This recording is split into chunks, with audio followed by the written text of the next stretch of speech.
दोस्तों, आपको याद होगी यह तस्वीर ली गई है आपकी एनसीईआरटी की कक्षा 5वीं की पुस्तक आसपास के पाठ 2 से।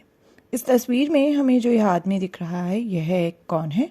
यह है आर्यनाथ और साथ में है उसका सांप, क्योंकि आर्यनाथ कौन है? एक सपेरा। तो यह है एक सपेरा यानी कि स्नेक चार्मर, जिनके लोगों को कहते हैं कालबेलिया। कालबेलिया जो होते हैं वो सपेरे होते हैं। तो दोस्तों, आर्यनाथ ने हमें अपनी कहानी सुनाई और बताया कि किस तरीके से उसके जो दादाजी हैं वो अपनी किस्से कहानियाँ अपने ज़माने के सुनाते हैं। तो दादाजी हमें आगे की कहानी सुना रहे थे। तो चलिए आगे भी जानते हैं दादाजी हमसे क्या कह रहे हैं। अब हम क्या करें? What can we do? दादाजी ऐसा क्यों कह रहे हैं? चलिए जानने की कोशिश करते हैं। आर्यनाथ, तुम्हारे पिताजी बहुत छोटी उम्र से ही मेरे साथ गांव गांव घूमा करते थे।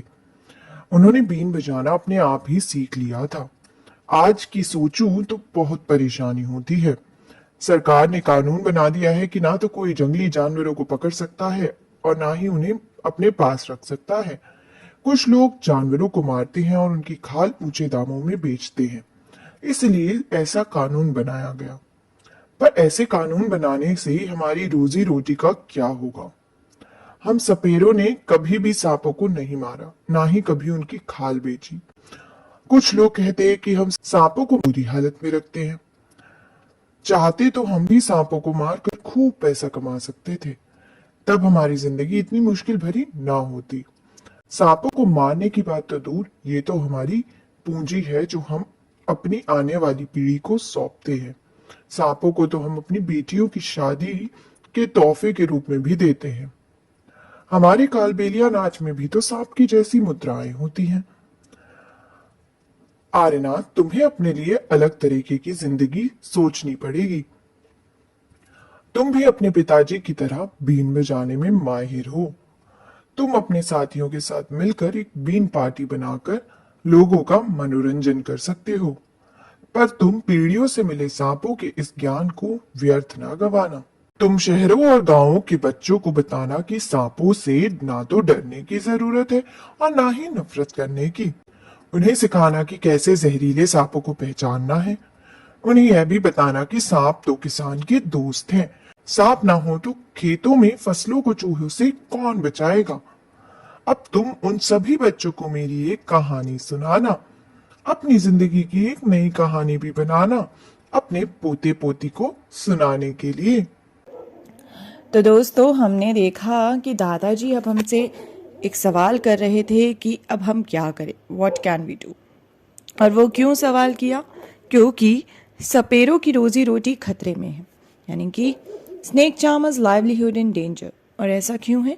क्योंकि सरकार ने कानून बनाया है जिसके तहत जो जंगली जानवर है उन्हें कोई पकड़ नहीं सकता और उन्हें अपने पास नहीं रख सकता, क्योंकि कुछ लोग उन जानवरों को मार कर अपने प्रॉफिट के लिए, अपने फ़ायदे के लिए उनकी खाल बेचते हैं और खूब पैसे कमाते हैं। लेकिन सपेरे तो ऐसा बिल्कुल नहीं करते। सपेरों को तो सांप बहुत प्यारे होते हैं, क्योंकि उनकी रोजी रोटी यानी कि उनका खाना पीना उन्हीं से चलता है। वो तो उनका बहुत ध्यान रखते हैं। पर इस कानून के चलते अब उनकी रोजी रोटी भी खतरे में आ गई है। दोस्तों, आपको क्या लगता है इसका क्या उपाय है? क्या किया जा सकता है जिससे कि सपेरों को उनकी रोजी रोटी वापस मिल जाए? और आपको क्या लगता है कि लोग क्यों जानवरों को अपने पास रखकर उनको नुकसान पहुंचाते हैं? क्या आपने भी ऐसा किसी को करते देखा है? और क्या आपने सपेरों को देखा है? क्या आपको लगता है कि वो भी जानवरों को, क्या वो भी सांपों को नुकसान पहुंचाते हैं? दादाजी की कहानी से तो हमें ऐसा बिल्कुल नहीं लगा। उनसे तो हमें जानने को मिला कि जो सांप होते हैं उनसे डरने की ज़रूरत नहीं। और साथ ही उन्होंने हमें बताया कि सांप किसान के दोस्त होते हैं।